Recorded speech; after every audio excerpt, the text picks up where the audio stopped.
Are you from here? Yeah, and no, but yeah. I am from the Netherlands. Oh, Yes. oh, okay. You speak Dutch. I do. I Okay. speak Dutch.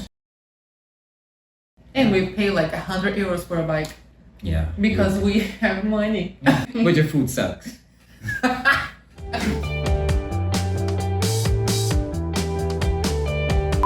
First, can you introduce yourself? My name is Michal. I'm 25. I'm a swimming teacher. I work mostly with kids that have learning disorders or autism. I love to play pool even though I'm really bad at it. Okay. I like parks. Where are you from? I am from Suriname, but I was raised in New York. When did you leave Suriname to go to New York? I was 4. I went on Christmas vacation. Never came back to Suriname. Wow. Stayed there for 15 years, went to school, and then I came back when I was like 19. Okay. Do you like it here? Now I do. In the beginning, I didn't like it. It felt like I went back into time. New York is a fast place, you know? Here is very laid back. It's not as modern as America. Okay, what's the official language here? Official language is Dutch. A lot of people, everyone speaks Dutch. English is like a language that almost everyone here speaks, or knows the basics of, but it's not like the official language. When you left to Suriname, you were 4. Yeah. Did you speak a little bit of Dutch already? Yeah, I heard that my Dutch was actually pretty good for a 4-year-old, but as I went to New York, I stopped speaking Dutch, you know? course. I had to learn English. My parents only spoke Dutch to, I also have 3 siblings, a sister and 2 brothers. So my parents always spoke Dutch to us at home, but I never spoke Dutch back. We always replied in English, So they would speak Dutch with you? and we would reply in English. Wow, that's confusing. It felt very natural, like 15 years of just that. Do you remember how it was for you to learn English there? I remember just small things. For example, I was playing with a boy and I said, "Would you like to come to my house?" Which is Dutch for house, you know. So in the beginning, I was mixing the languages in one sentence. I do remember having problems in school the first 2 years because like reading and writing, I just wasn't getting it. You know, it was a lot to process at like 5 years old, 6 years old. But for the rest, it was pretty natural. So do you consider that English is your first language? I always say English is my first language. And when you moved back here, how was it for you? You had to learn Dutch. Yeah. So I understood Dutch, luckily. And here they also have a native dialect called SURINAMES or Stranatongo. And I understood that already from my parents. Okay. So that helped a lot in learning how to speak the language because you understand what everyone's saying. But actually pronouncing the words, getting your tongue to move in a different way, you know, that was hard. And then learning how to read was crazy. How long did it take to be fluent in Dutch? That took about 4 years. Okay, Yeah. but did you take any classes? Did you study Dutch, or it's just like living here Just and having to living deal with it? Living here and having to deal with people constantly correcting me. People will correct you like, no, that's Really? not how you pronounce that. No. Some people say it in a very nice way. Some people are a little snobbish because they don't know where you come from. But people will correct you, you know. So just 4 years of people constantly like, What? And is it hard to deal with like 3 languages on a daily basis? here in Suriname, people speak a lot of languages. You have the different ethnicity groups and they all have their own language. Just hearing different languages already is confusing. And I think in English. So when I read something in Dutch, I automatically translate it to English. So that makes it a little complicated, especially if you're going to school. You know, I was in the med school and then what you read is in English and in Latin, and then you have to speak it in Dutch. So you're at the end of the day, you're just like brain dead. I have been speaking English with you for like a month and a half. What do you think about my English? You don't have like, I would say, a very distinguished like accent. I'd never have to go like, what did you say? I think when it comes to verbs, nouns, pronouns, you know the whole book. I don't know that. I think you're really good at that. There are only a few ones where I'm like, what? Because you'll say something like on when I think it's in, but then it's the same thing, you know? It's just different. Okay, what would you say specifically about accent? accent. Very textbook. Look like, okay, this is how it should be pronounced. What would you say specifically about vocabulary? It's pretty broad. I don't think you use like basic words like sad, happy. You know, you're just pretty good for someone that. How long have you been speaking English? Since I'm 15. That's a long time. That's a long time. But still, Okay. it's still really good. And considering like rules, because you said about nouns, pronouns, and etc. So you'll mention these things. I've had them in English class, but I don't remember. It's just like any regular class. So I think you're more busy with that. You know, you're teaching people English. I speak the language knowing most of the rules, and it's just natural for me. But if you were to ask me like, okay, how should this sentence be formed? I'm like, I don't know. If I asked you to start teaching someone who doesn't know anything about English, and you have to teach this person how to speak, to be fluent, would you be able to do it? I do think I would be able to do it. I think my problem would be like finding out where to start. So how does it work for you when you were learning a new language? Because you have been through it a couple of times already. With Yes. Dutch, with Surinamese. English. The best way for me is like if I am trying to learn that language, I need to constantly be hearing it. So for example, I've been trying to learn Portuguese. What would help is if I would hear more of it, you know? So like if I were to say something in English and then someone would reply to me in Portuguese, I would look like, what? But eventually I would get it. If it's something like every day, like I go to a restaurant and I say, can I have cutlery, a knife and a fork?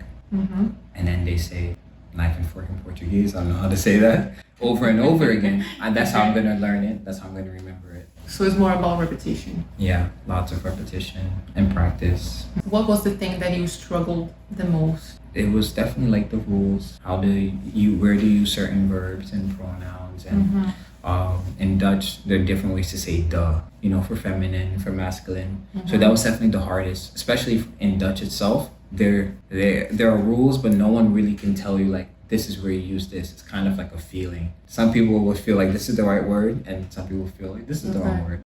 So you speak more than just English and Portuguese. I do. How was it learning French? It was really difficult actually. Yes. Is it not like Spanish? It's not like Spanish. No. Spanish was more natural because my mom is a Spanish teacher. So I remember that I lived in an environment with Spanish all the time. I remember her preparing her classes. She had those CDs with Spanish music, so we would listen to it. She gave us classes when we were young for a while. So Spanish was just like present. And I think that this was like the most important part of it. But when I was trying French, that was really hard. Je m'appelle Claude. Je découpe plow. Because we don't have contact with French. Yeah. It's not like English, because Yeah. English, some way or the other, you just kind of have contact with it. But French, never. So I started having classes. Actually, I failed the first semester. Wow. It was hard. I just couldn't understand. So why did you keep going after you failed? What So- was the motivation behind it? I was like, no, hell no, I'm gonna learn this. So after that, I tried again. I traveled abroad, and then I did this course in Canada, and I studied there for a month. And that was a lot because I was there in a country, so I would hear it, and it was like all the time and read and everything. And I was taking the course. It was every day. I think that what made the difference was the fact that I kept pushing. I was like, okay, this is difficult, pronunciation is difficult, but let's keep trying. And eventually, when I passed this first contact with the language, everything was easy. I remember that I was still like pretty basic. I didn't know a lot, but since I didn't have this kind of barrier with the language, and then it was easy. You didn't After that, feel it was unknown easy. anymore. Yes. It's the same thing that I started feeling with Dutch. Yeah. So the first time that I heard Dutch, I was like, what is this? You speak Dutch. Een zeer vereerd vriend van mijn moeder te ontmoeten.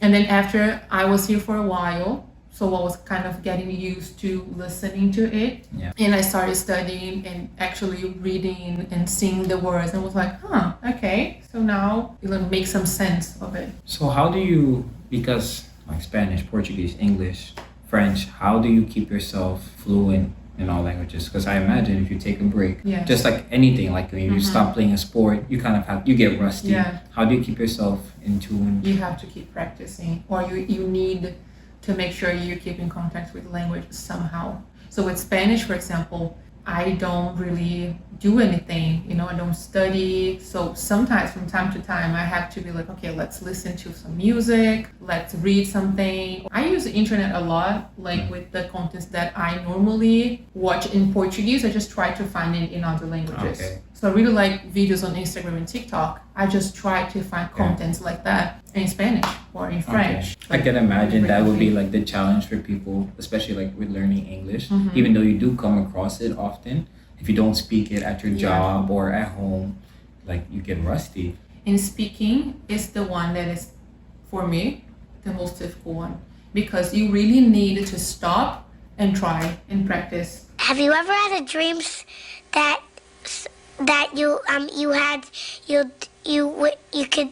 Because you can read, you can listen, you can even kind of try to write, but speaking, you need to stop, focus, and do it. Yeah. And if you don't actually plan ahead, or if you don't, actually mean to do that, you're not going to do it. So what's your advice for someone that has taken a few classes with like English and then they're getting better? Let's say they're intermediate, but they feel like they hit a wall. Like it's kind of hard when it comes to speaking. Reading is going well, writing is going well, but speaking, it just feels like in their head it's good, but when it comes out their mouth, it's hard. Like what would you say that person would have to do?